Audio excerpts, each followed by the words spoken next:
Well, a very good morning. Welcome back to Pokljuka. We're right up high in the Julian Alps in Slovenia, waiting for the start of today's first race, the men's pursuit, based, of course, on the sprint event results yesterday. And that means that Martin Fourcade will be starting once again. Well, let's have a look at the map just to remind those of you who may or may not have been to Slovenia, where we are. And it's a beautiful area, about an hour and a half's drive from Ljubljana, maybe a little bit more than that.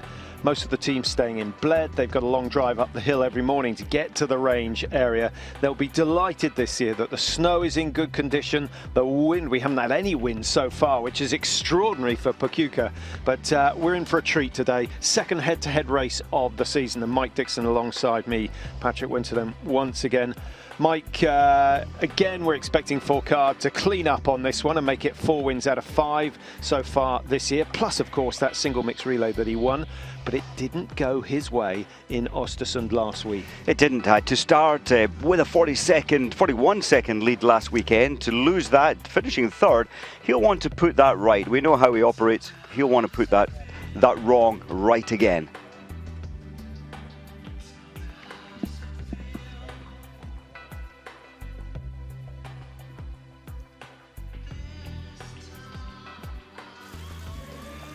Well, what a season it has been for Martin Fourcade. Delighted to win in Pokljuka for the first time ever. This was the only resort that he hadn't won in. He was 5.7 off the pace after 2 kilometres. He picked it up after the prone shoot, obviously going clear as 20 athletes did yesterday in the men's race. Johannes Tingesbo was the man putting most pressure on, having started after Fourcade.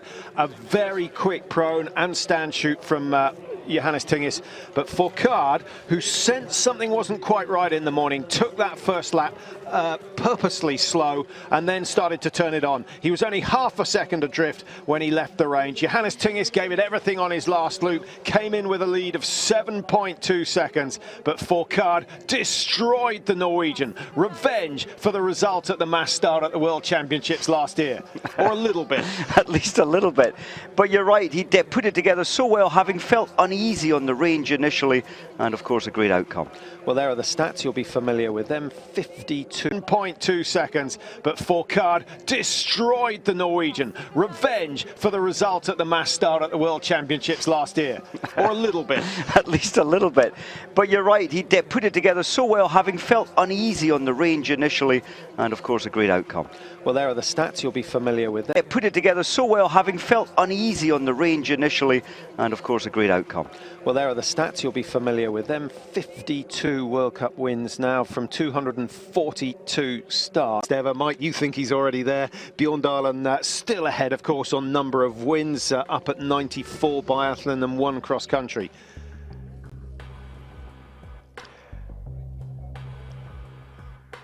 The other thing that Bjorndalen leads on, Mike, longevity is one of them.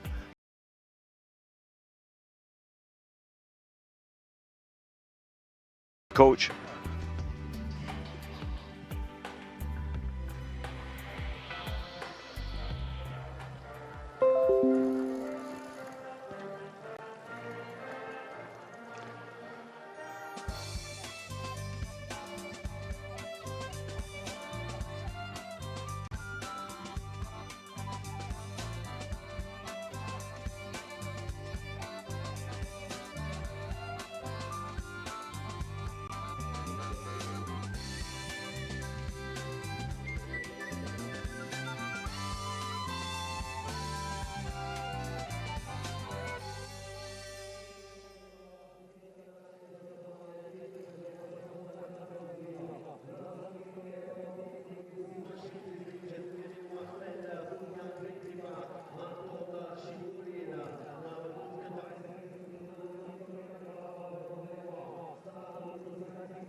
Well, it's not exactly winter scenery, but it is stunningly beautiful and a cracking day. Again, the temperature's going up to +9. It was cold again overnight, so again the tracks are frozen hard. The men usually don't like racing first, but they'll be glad they are this time because the conditions are going to be that much faster. Could be wet and slow for the women's pursuit a little bit later on. 12.5 kilometres the distance in the men's pursuit. Mike, the penalty in terms of shooting, how do you see it relative to the sprint? To the sprint, of course, we have 20 shots this time, 20 to 22 seconds a penalty. As a percentage, I think you're more handicapped in this one than you are in the sprint. We will see so much good shooting though, Patrick. I think we'll see some 4 shooting the perfect score, then probably another 7 or 8 missing only 1, and then we'll get a lot of the athletes missing 2. That's the trend in these pursuit competitions, but very stable conditions on the range, so maybe even more perfect shooting. Well, it is a pretty talented front row we've got here at Pokljuka. The start for Card, Bo, Šepulin, Svensson. It doesn't come much hotter than that. All of them have obviously won World Cups. Svensson has won here. He got his last win here in December 14, I think it was. Anton Šepulin has won here 3 times. Martin Fourcade has now won here, having got the sprint victory yesterday. So you couldn't really ask for a better front row. And of course, in the second row, we got Simon Schemp, Bjorn Dahlen, Fionn Maillet and Lesser. I think Fionn Maillet is the only man who hasn't won a World Cup. So the first 8 starters really are amongst the, well, they are the world's best.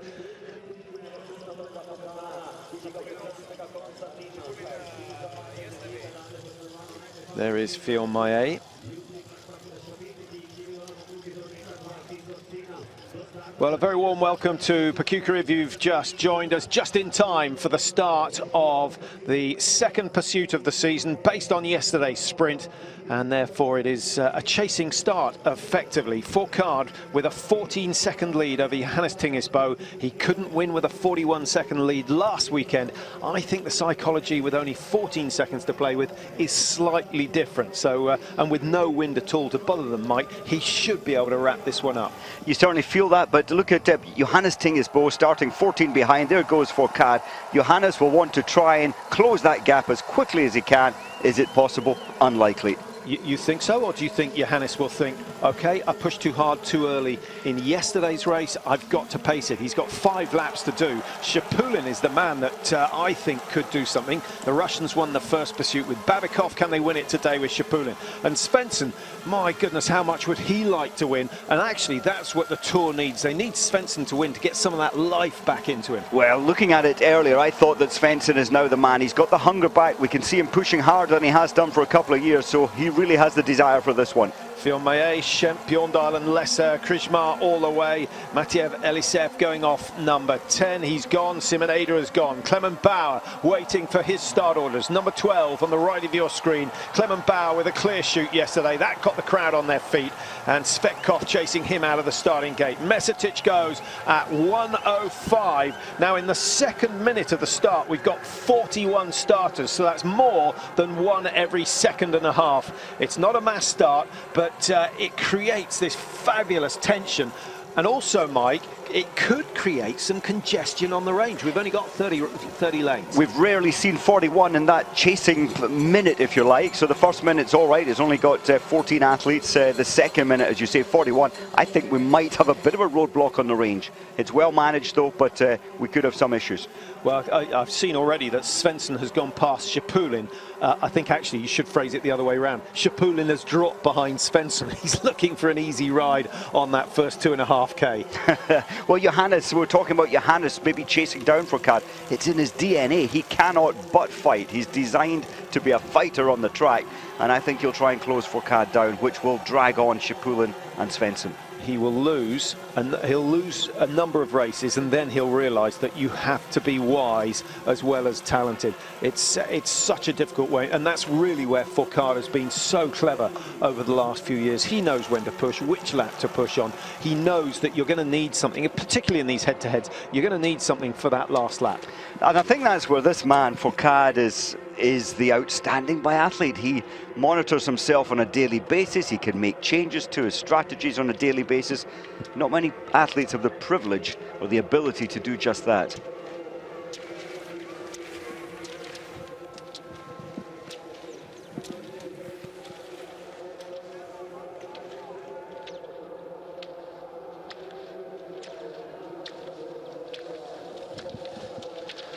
Johannes Tingis has the company of Schipulin. I have to apologise. I thought it was Svensson who'd gone ahead of Schipulin. Actually, it's Schipulin who's closed that second down on Johannes Tingis' bow. So we've got three good skiers all going together. They'll probably be advised to just take it at 85, 90% on this first lap. 5 times up this hill is going to be a big, big task. Svensson at 17.8, so he has gained, oh no, in fact, he's lost 2.5. Phil Maillet now at 31, having started at 27. So Martin Fourcade has started fastest of all, and he's opened up a couple of seconds on everyone chasing him. Simoneda now on 38. Simoneda started 11, 39 behind, so actually he's the only one going in the right direction in terms of time. And Fourcade will want to make up for the mistakes he made last week in Östersund. Missed 2 on the first shoot, he missed 2 on the last shoot, so 4 penalties in all. So pleased we're having a look at the more technical parts of the track. 55, 60 kilometers an hour. Then you've got that difficult left turn before a very sweeping right curve, and then another climb up here. Yeah, and you could see from the tracks, it's hard, it's glazed in some areas, very moist on the surface yesterday, well below freezing overnight. So the tracks are firm, but in the sunshine they've already softened up. So some of the climbs are going to be slow but soft, others are going to be fast, and some of the downhills very, very quick indeed. Through 1.8, and the margin's still growing, 19 seconds. Remember, Bo started at 14, Schipulin started at 15, Svensson started at 21. Svensson really putting the work in there, the early work, pulling those 7 seconds back from Johannes Tingis to make sure he's in the chase. And what's up with Johannes today? Normally he's a hunter, he's holding that back today, so he is controlling himself. Well, the only man who you might be surprised to see in the top 10 is Elisiev of Russia. He's made incredible improvements this season. He was 91st in the World Cup last year. After 4 races, he's already in the top 20. That's quite a dramatic improvement. We've seen Babikov go right up there. Svetkov as well, a huge change in the young athletes in the Russian team. And Schipulin clearly back in form. His podium yesterday, that's going to give him confidence as well in second place in this chasing pack. Well, after all the revelations yesterday, Mike, in the Macmillan report, how do the Russians get how do they get everyone's trust back? What do they got to do for us to look at their results without questioning them? I think it's really sad for sport. It's a huge topic. It's difficult. Maybe not allow competitions to go there. Now, Fourcade, remember, he missed 2, the last 2 of his first shoot in Östersund. Hopefully, that's a long way from his mind. He didn't look like missing yesterday, and he didn't. This is the one he missed. A little delay, but it's gone down. He's taking his time. Very, very steady shooting, no rush. And that's all he has to do. If he keeps doing that throughout today, the rest will not catch him. Schipulin shoots fast, makes up a couple of seconds. And that puts a bit of pressure on Svensson next door to him. But the Norwegian rises to the occasion. Johannes Tingis now has to clear the last one. He does. The leading 4, all with 5 out of 5. The first to miss is Ole Einar Bjorndalen, and he's thrown 2 wide. So he's going to drop a long, long way down the order. He could even come out outside the top 30, having gone into the range in the top 10. Krishmar clear, Elisiev clear, Lesser has missed, Phil Maillet has missed. Phil Maillet looking for a PB today. He's finished second actually in the pass, and that doesn't make his life any easier with an extra 150 meters. Clement Bauer, the local lad, missing one. That's a real pity. He was very much in the race with that wonderful performance yesterday, starting in 12th. Ada at 49. He's gained a couple of places but lost 10 seconds on the leader. Lesser started 33 behind, and he's now 55. So Martin Fourcade is doing a lot of damage up the front, but it's good that the three chasers, Bo, Shapul and Svensson, all cleared the targets. This race is going at least to the second prone shoot before we can guess who's going to win it. So far after the first shoot, the fastest on the track, Shapulin, then Shvetkov, and then Fourcade. Fourcade, the fastest in terms of course time yesterday. Doll, Svensson, Bo, Eberhardt, the top 5 in terms of course time.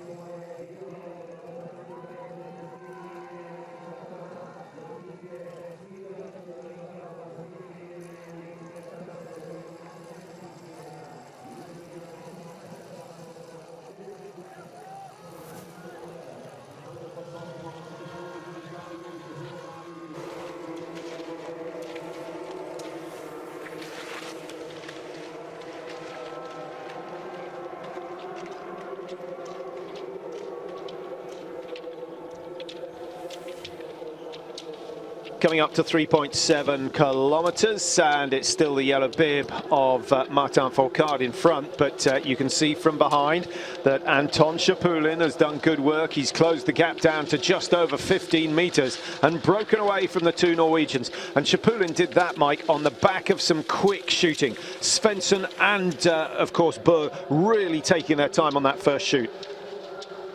Well, here are the margins. 4.7 now between first and second. And this is exactly what Shapulin, or someone had to do it, to get pressure onto Martin Fourcade, because everyone suffers, even Fourcade suffers when the pressure is on. Very much, and I think Shapulin, he's put all his cards on the table. He's pulled back 10 seconds of Fourcade.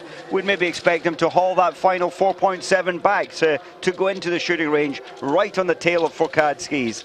Schemp has gained half a second on Fourcade, so he's one of very few making ground on the leader. Elisev started 10, he's got himself up into 6th. Remember that Babikov last weekend, he started 7th, finished 1st, so it is quite possible.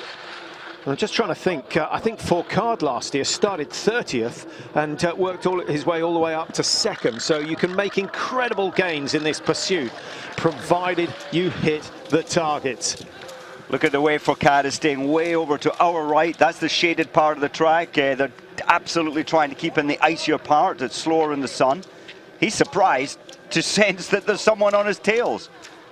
He won't be surprised that it's Shapulin. Shapulin loves the tracks here. Now, Mike, we talked yesterday about the height, 1,400 meters. It's not extreme altitude, but it's high enough to affect those who don't train at altitude. What about Shapulin's regime? Shapulin, he's got a lot of flexibility in the Russian system. I know he does camps in the glaciers down here. So I think he's pretty much accustomed. And I think at Christmas he always tries to plan some time in the Alps to keep himself on the snow in this area, rather than all the travel. Simon Schemp goes through in 5th, lying in 13th in the World Cup standings at the moment after just 4 races. Elisiev, as we mentioned at the start, he's 18th in the overall, which is a brilliant, brilliant start to his season. Number 9, Michael Krijmar of the Czech Republic. Well, he went from 38th to 7th in Östersund, so Krijmar will be confident, and he hit 20 out of 20 on that occasion. So once you've done it once, you believe that you can do it again. Well, he looks a little bit less confident today for me, Martin Fourcade. So the two leaders come into the range together, and if Shapulin shoots as fast as he did in the first prone, he is going to go out in first place, all else being equal, with both men, as we assume, hitting 5 targets. Is this going to make Fourcade rush? Well, certainly he hasn't got the time and space and freedom of his first shoot.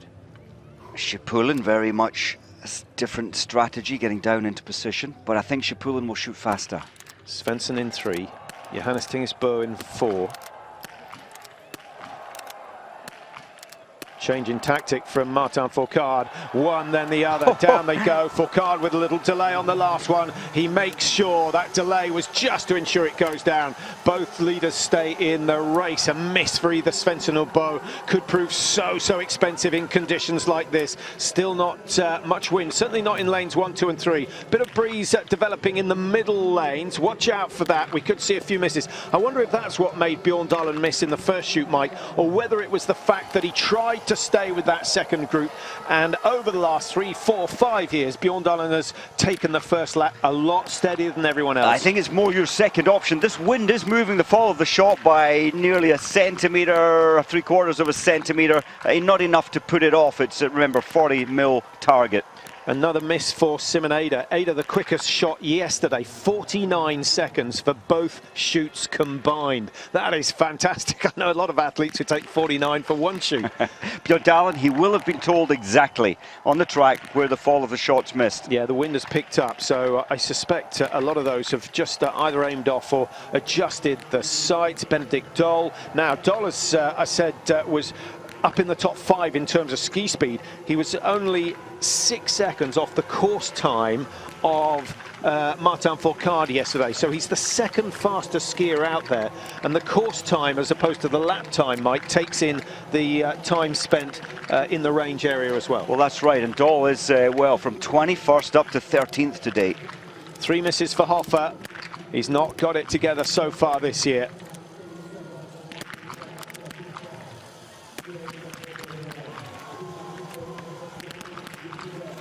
Prior to Hoffer's shoot there, he was setting the fastest time on the first lap when he hit 5 out of 5.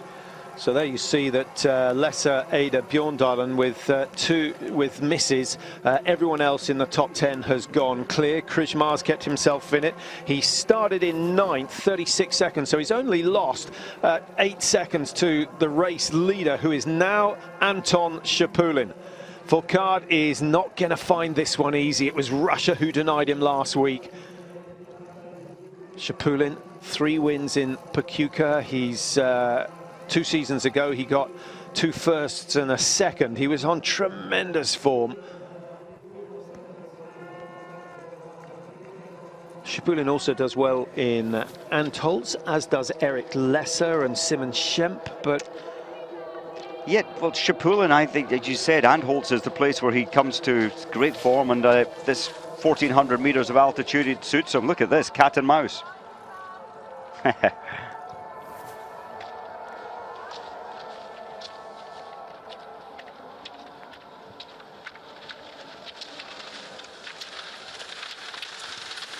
Well, what a situation we've got developing here. Šepulin's not happy about something, and I think it's that Fourcade is so close behind, he keeps clipping the skis, and Šepulin turning around and saying during the break, well, if you're going to do that, just go in front and I'll ski behind you. There is nothing more irritating than having someone tap your skis. A little bit of gamesmanship, Mike, or do you think Fourcade? A little gamesmanship, I think, because you know where you should put your skis to not hit the skis of the athlete in front. Occasionally you make a mistake. They're nearly 2 meters long, but I think Fourcade was just letting him know, listen, I'm here, you're not hurting me pace-wise. And Šepulin definitely said something to him, offered him to come past, but Fourcade didn't take that option. Elisiev and Schemp skiing together, 38 behind, so Schemp has lost some 8 seconds. This is the race lead, and it's a tricky corner. You can see how just delicate little step turns around the corner to keep themselves on track, and there's a slight reverse camber on that right hand turn, Mike, so you've got to be very, very careful. It's a dangerous one. I felt that Fourcade took the corner, the left and right, so much better this time to gain speed into the base of this climb, and it's given him impetus to get past as well. Now this is interesting, as they go through 6.8, Fourcade starting to step it up. I think he doesn't want the Norwegians to come into the equation again. You've still got Bo and Svensson some 45 metres behind. If Schipulin and Fourcade start mucking around, the Norwegians are going to be right on top of them when it comes to that first standing shoot. Svensson, for me, he's looked a much better biathlete again. We know how great he is. He's at 38 wins. I think he's nearly back to his winning ways. Today could be the day. But he hasn't shown great strength in his stand shooting recently. But he doesn't appear, I know you don't like arrogance in an athlete, but he doesn't appear I love it. he doesn't appear to have that. And he doesn't appear to have that confidence that Johannes Tingis certainly had at the, at the World Championships last year. Yeah, no, I think you're right. Well, Svensson's aura, there was that invincible aura that he used to carry. It's dropped a little. I hope he gets it back, and that's when he's at his best. It's a confidence thing. So Fourcade definitely wanted lane one. It's stand shooting this time. And I think that Schipulin's in a better position. I would certainly prefer, I think most athletes would prefer to go in lane two rather than lane one. So, stand position for the first time today. Martin Fourcade's standing percentages lying at 87%. Anton Schipulin, 87%.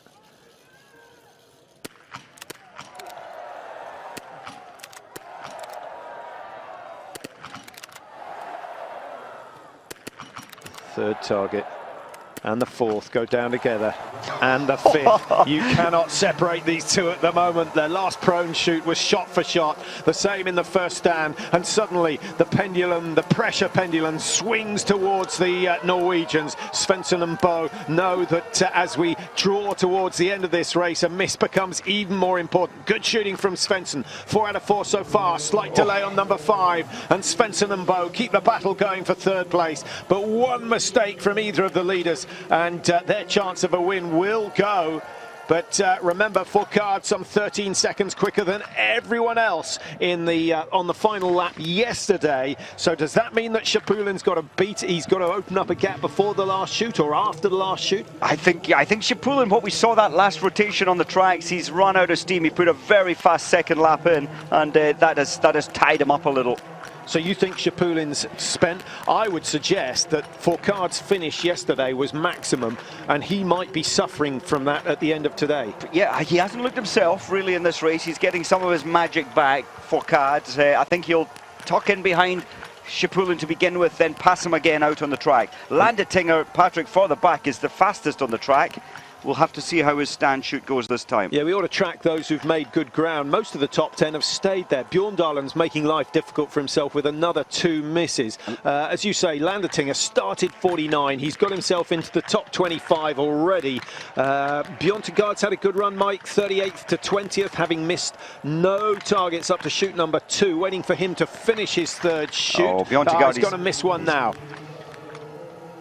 So the leaders, 3 shoots of 4 completed. Still, we have, 6 athletes clear in that leading group. Phenomenal standard of shooting today, and just shows you what they can do when the wind isn't blowing and when the light is consistent. Cat and mouse at the front. Fourcade intentionally taking a long time to clear the range to let Schipulin go in front and do the donkey work.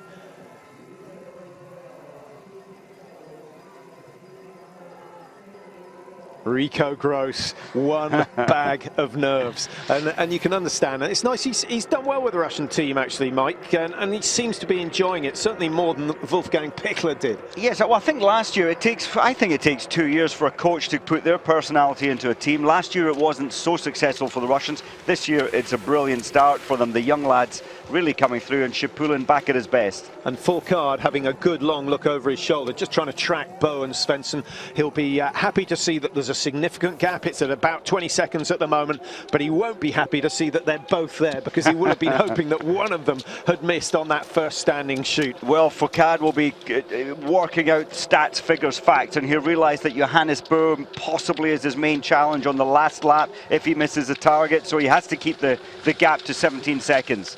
I think Fourcade skiing well within himself at the moment. He may go for a little burst at the top of the climb. He'll be very conscious that he might need something special for the last lap if he's going to win this one.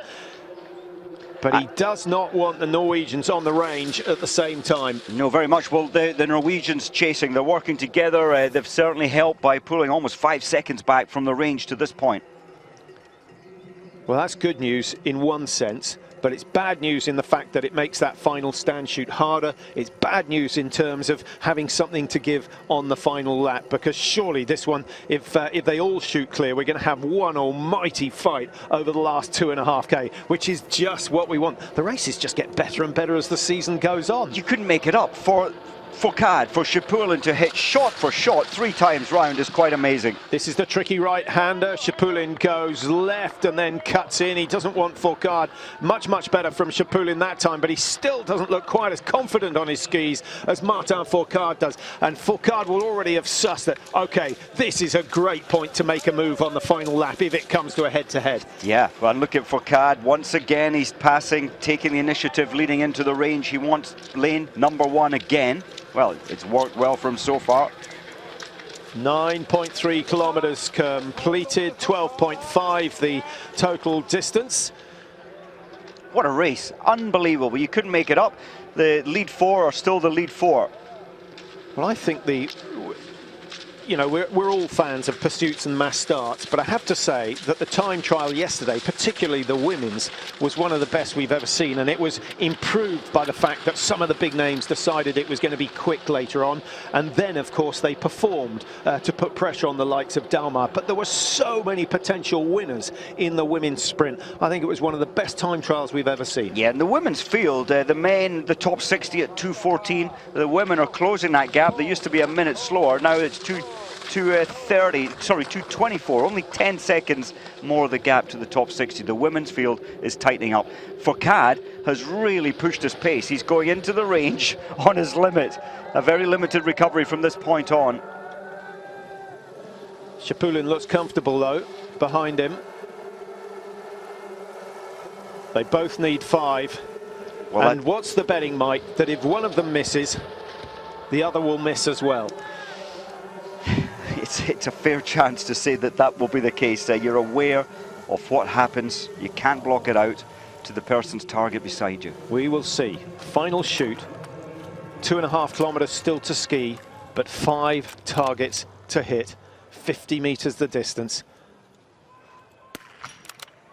Oh, that first shot from Fourcade is quick. Šepulin is just a second behind. And there's the first miss from Šepulin. Fourcade will like it, but he now knows he needs to stay focused. Down it goes. Oh. Victory assured. Martin Fourcade's making it 2 out of 2 in Pokljuka, having never won here before. Šepulin now has a race on his hands to stay in second position. Svensson is still clean, but he's looking a little bit nervous. He's taking his time. A miss from Johannes Bo and another. He's not going to finish in the top 3.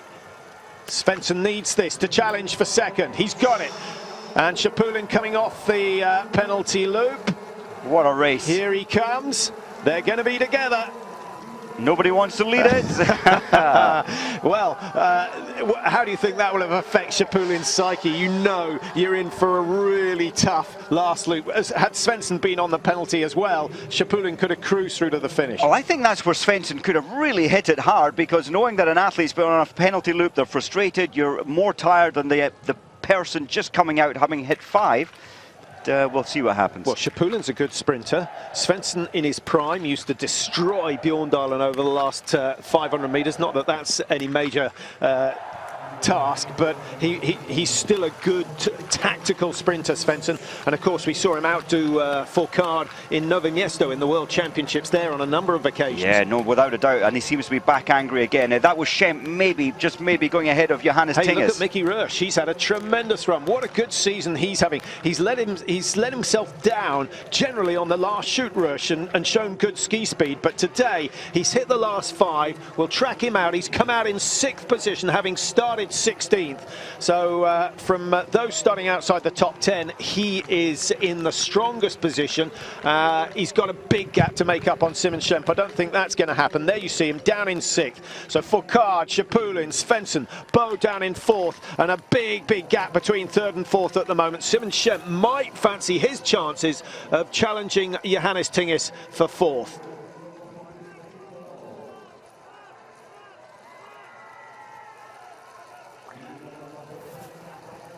Another one in the bag, 4 from 5. What's his tally going to be at the end of this season? He could well be up to 65 World Cup wins. He might even take it up to 70, the way things are going at the moment. It's quite phenomenal, the way he managed himself. I think Foucault, he's brave enough to always lead, he's brave enough to dictate paces, and the pace that he went into the range for the final shoot, that is somebody with just unbelievable confidence. He really pushed the pace. Yes, there's a 25-second recovery where you can control your breathing, but it's still a high-risk strategy. But he always seems to make it work, except last weekend. Relays tomorrow, so he hasn't got an individual race to worry about, but still he'll probably just want to control the pace here.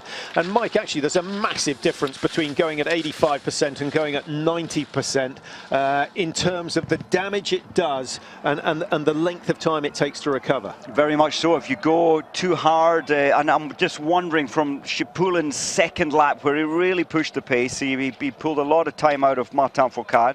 But now he's recovering himself. The pace is really backed off in this chasing group. So Chapulin doing the right thing, but he doesn't want to let Johannes Tingis back in the action. Well, Johannes Tingis is doing well. That shot actually foreshortening the distance fairly dramatically. This is a little more realistic. I don't think Johannes Tingis can challenge him. He has Simon Schemp behind him to worry about. There was a 7-second margin between those two. Now, the French are going to have a good relay team. The Norwegians obviously have a good relay team, the world champions, and the Russians with all their athletes performing well at some stage this year already. You would suspect that they are going to challenge. No, this is a wider approach to the corner. Yeah, much softer snow out there on the right-hand side. I'm not quite sure why he's gone so well. He's gone wide because he wants to cut tight on that first left-hander, but still seems a little bit strange. He's through safely, no mistakes, and there really aren't any technical sections here. It's not often you hear applause in the woods. That's coming from coaches and team members. I think they appreciate just how well he's done. Svensson finds himself in front as they come around the chicane, and then of course that one uphill section through the woods that leads them back to the range and the finish, and Chapulin starting to wind it up with 11.8 gone. He's only got 700 meters to go. And he's well aware of the devastating speed of Chapulin over the last 100 meters. But I'm not sure, Mike, you'd want to be in first place. The question is there enough space in that finishing straight to overtake? It's a good finishing straight. I think there is. You come off the little dip and you've got options, but I would prefer to be in first place. And then you've got you'd like to lead down the hill to the finishing straight. I think, well, Svensson's trying to get the gap. You want some meters gap leading into that home straight. Maybe Svensson's gone too soon. Well, I would suggest that it's better to hold back 5 meters behind coming towards that downhill, make up that 5 meters before you hit the top of the downhill, use that extra speed, and then use that to come through. That might work better. We'll see. Chapulin's in that position. That's exactly what he's going to have to do. Svensson is going to have to block him. Easy win for Martin Foucault. Victory number 53, one after the other. He's notching them up. He stays in yellow, extending his World Cup lead. He can take 2 races off now and he won't lose it. Here we go with a sprint finish. It's Svensson who led down the hill and Svensson who takes the win. It's too short, Mike. 50 meters doesn't give you the time to build the speed. Not enough. I was a little surprised Chapulin didn't get more tempo in that final 80 meters. I know there's not a lot of distance, but he almost seemed to give up. That's a little harsh. You've got to go for it if you want to. We see so many sprints in the cross-country skiing where the legs are pushed across. There was none of that. There was no... It didn't appear as if there was a major charge for the line. Wasn't Chapulin involved in a little fracas on that approach to the finish here last year, or was that 2 years ago, where we saw 2 or 3 athletes tied up? Certainly there was a Frenchman involved. Might have been Phil Maillet. That rings a bell. Who was going to win, but ended up finishing second. and Shapulin won it. And that's where I thought he's got that sting, that amazing finishing pace. But he tried. I think his legs were just spent from all the work he'd done throughout the race and missing that penalty on the last shoot. Well, the cream floats to the top, as they say, and I think the top 5 here in Pokljuka indicating just that. Great race from Mickey Rush. He's into the top 10. And that is the reward for all those that have supported him over the last 3-4 seasons. They believed, Mickey believed, and today he has produced a tremendous run. Remember, he started outside the top 15. He was number 16 at the start of today, and he started 1:11 behind. Rush finishes 1:21 behind, which is a great performance. Elisiev 7th, he's in the top 10 again. Svetkov, who was 2nd last week, finishes 8th, so more good World Cup points for him. And Bjorn just too wayward with the rifle. 4 targets missed in all. An extra 600 metres skied by Bjorn Dahlen. He still finishes in 9th. Krishmar, Lesser, Pfeiffer involved in a sprint finish. Birkeland comes across the line in 13. Moravec and then Desio of France making up the top 15. Simoneda 16, 1:59. But the day belonging once again to Martin Fourcade.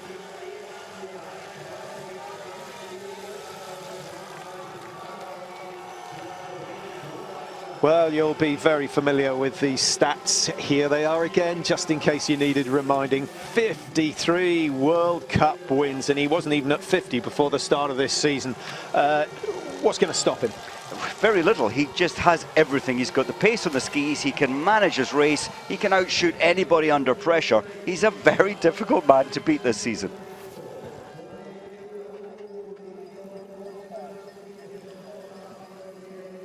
Well, another tremendous race. We still have the women's pursuit to come.